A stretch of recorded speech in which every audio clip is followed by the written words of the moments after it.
Knee pain is something which you should take very seriously indeed. In fact, if you're experiencing a lot of pain, then we recommend going to see somebody with some professional help, particularly if you're starting to feel it off the bike as well as on it.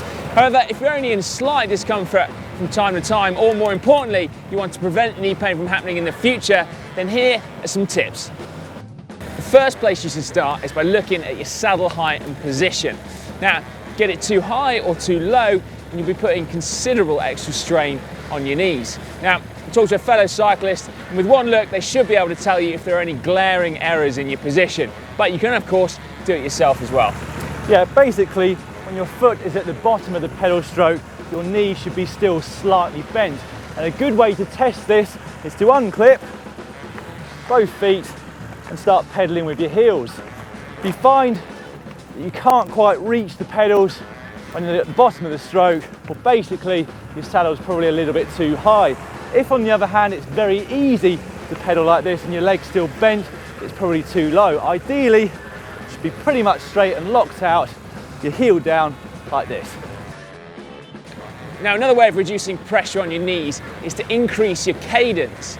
Now, for a given power, pedaling at a higher cadence will mean putting less force through your pedals. Now, of course, putting less force through your pedals means that you'll be putting less stress on your knees.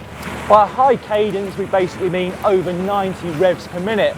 For most people, this will feel unnatural and unsustainable, but that's basically just because you're not used to it.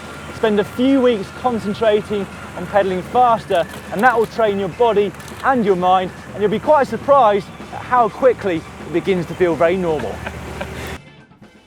Cleats and pedals are really important. Firstly, your cleat setup and its position on your shoe. Now, we've got a great video showing you exactly how to do this properly with pro bike fitter Ollie Beckinsale, and the link to that video is in the description below this one.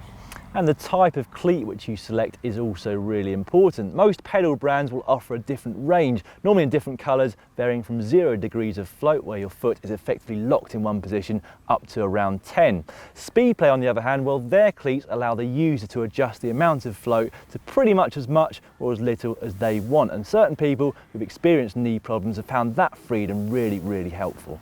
Now, for clarification, float is the amount of movement in your foot before the cleat disengages. And as a general rule, the more float you have, the easier it is on your knees.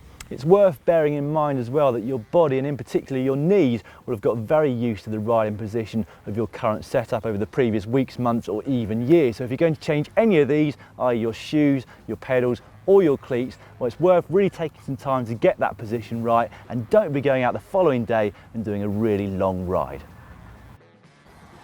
You might also want to have a look at crank length. Now, both Dan and I are slightly dubious about this one, but we've heard it from several sources that longer cranks may be the cause of knee pain. So have a look to see what length you're using. As a general rule, taller riders are probably going to be on 175mm cranks. Most people will be on 172.5s, and shorter riders will be on 170s or even less.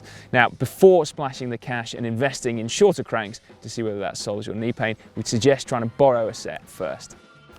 Lastly, no matter how well your shoes fit, there's nothing quite like a set of custom-made insoles. Pretty much every professional rider will have a set of these, and if they're done properly, they should help to align your leg through the pedal stroke. And the great thing is that they'll last for years. Alright, should we do some high kicks?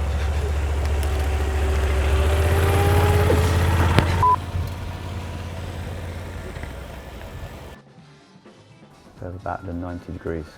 So it's, like I say, Sai is on the edge of that limit, but said coming from an ex-pro background, he's got that extreme position, but with Sai it's sustainable. So